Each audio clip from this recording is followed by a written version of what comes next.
Yo, JD here, and as you can see, we are back on F1 23. And for today's video, after it being very heavily requested, I've decided to show you my game settings. And please note, this is very individual. It's really down to what feels good to you.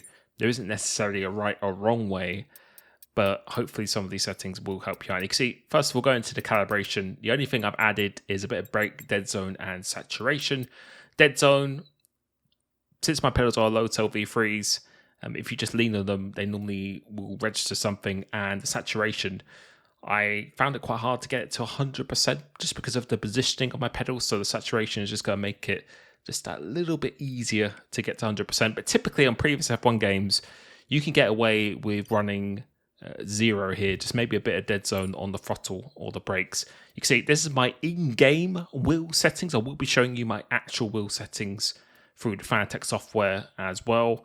But you can see this is actually very standard. I haven't had to change that much. This worked really well on my DD1 wheel as well, which I had previously. Now I'm on the CSL DD, which is actually a less powerful device. But if we move over to the graphic settings, I am on PlayStation 5 and 100 gamma on quality for the graphics priority. So that is all that good stuff there. And as we come out of this, I believe you will be seeing my camera customization. But you can see in the audio, no real changes there. Nothing really too special. Obviously, if you are on PC, there will be a few more things to go through as well. But if we go into the camera customization, this is my current camera settings. Make sure you select TV pod offset. If you don't do that, it will not look the same if you just choose TV pod. So make sure you choose the camera type. This is actually my wheel settings from the Fanatec software. So you can see my wheelbase, steering wheel, so CSL DD wheel, V2.5 wheel, V3 pedals. And you can see pretty standard. Nothing too crazy. So if you're using the same equipment as me, feel free to give it a go. If you're using the podium wheel, feel free to give it a go. But if you are using any other devices, then honestly, just doing a simple Google and looking at the forums will usually give you something that you can actually work with. But in terms of the force feedback, the way I like to drive is I really like it so it's possible to drive with one hand, but it should be quite difficult to do so. And like I said, I've known many F1 eSport drivers using the same cockpits, the same equipment, and people like Jarno Opmeer, I think he uses very, very high force feedback. I know there were drivers like Joni Tommela who were using pretty much next to nothing force feedback, same as Fredrik Rasmussen. So it really is what works for you. I would probably recommend trying to have as high force feedback as possible just so you can really feel the car. And as long as you can feel where the car is oversteering you, ideally through the wheel before you actually see it on the game, where you can actually anticipate the side and make those micro corrections, then your settings could be actually very different to someone else's. But hopefully that gives you a bit of a baseline. In terms of the camera, again, this is something is very much a preference. You could use a field of view calculator, which I'll put a link down in the description if you really want to be specific, especially if you're in the cockpit view. I think it's a lot more important to get the field of view depending on your aspect ratio, the monitor and the screen that you're using, and also how far away you are sitting from the screen. But for me myself, I would say I'm sitting probably half a meter away from the screen, and I've had it where I've been much closer than that, and yeah, it's really what feels comfortable. I like this camera angle because I can see pretty much most of the car up nice and high. I can really see the limits of the track, and depending if you move closer or further away, it can sometimes give you a bit of a different sense of speed. But again, that could be down to really what your individual needs are. So those were my settings.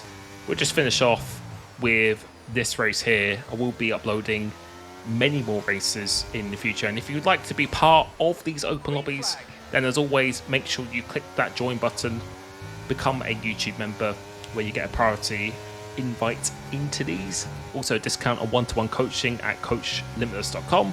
And make sure when you do join my Discord and you've connected your YouTube to your account, please allow 24 hours for Discord to actually recognize it, because it goes through kind of like a syncing process. So don't worry, you will be getting access as long as you've connected your YouTube to your Discord and you are actually an active member. But please let me know what you are thinking of this game so far.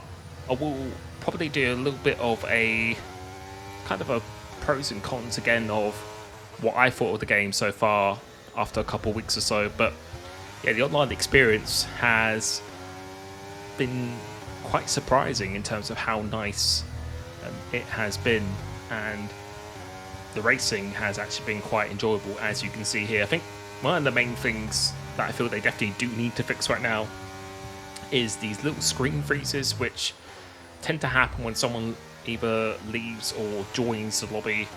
My internet is a pretty good internet, so I'd like to think it's nothing to do with my connection, but I have heard and seen other people report the same in other lobbies. But apart from that, there really isn't too much to complain about. A few little glitches here and there, such as the OSD changing the on-screen display when you go from the time trial to the race. They are different. You can't change it in the time trial. Another thing I noticed as well, I don't know if this is specifically a platform or PlayStation 5 issue, but every time I go into the game, I have to redo my settings for the force feedback, and also unbind and rebind my button selection. It doesn't actually let me choose my previous profile for the force feedback and calibration I chose before, which is actually really annoying. And there's other things as well, such as when you're putting on the custom grid and you choose a 35% race, as soon as you've changed the grid and made the change, it reverts back to a 25% race. And yeah, these are little things here and there which are not too bad, but again, I think these things could have been really found out through testing. If you want to be testing a game, then you just do absolutely everything, and these things could have been fixed. So yeah, little things, but overall pretty happy with it so far. See, Josh has done a 13.5. Let's see what we can do here, going around the new Catalunya layout, which I absolutely love. This is the first time I was actually driving it right here in this video, and definitely the weakest part of the lap for me in previous F1 games was that final chicane. So now we no longer have to do that. That is a very big plus in my eyes. You can see going purple for that first sector with the aid of the DRS, which is extremely powerful on this game. So powerful that I think it might need a bit of a nerfing or something like that, because there's absolutely no chance. I think most people, if you're in second place in the league race or something, you just be a fool not to be staying there if you're on equal tyres to the guy up ahead and just get past him on the last lap, because it is that powerful. There is absolutely nothing you can do. So maybe they can do some balancing tweaks with that. But coming through into this final sector, going a double purple. Let's see if we can make it triple purple. Coming through into this last corner now, having to do a little lift. It's not quite flat out. Maybe in time trial that's going to be a flat out, and it's a triple purple, a 12.7. Please like the video if this has helped you out. Please subscribe for more future F1 23 content, along with tutorials, hot laps, and tips. Make sure you visit www.coachlimitless.com if you'd like a direct one-to-one session with me. And again, as always, please place your thoughts down below on how you are finding the game. Is it suiting your needs right now? Make sure you click the join button if you want to be part of these lobbies and get a discount on my one-to-one coaching. Thank you so much. I hope you have a great day. Please let me know what you would like to see more in future F1 23 content, and I'll be catching you very soon. Peace.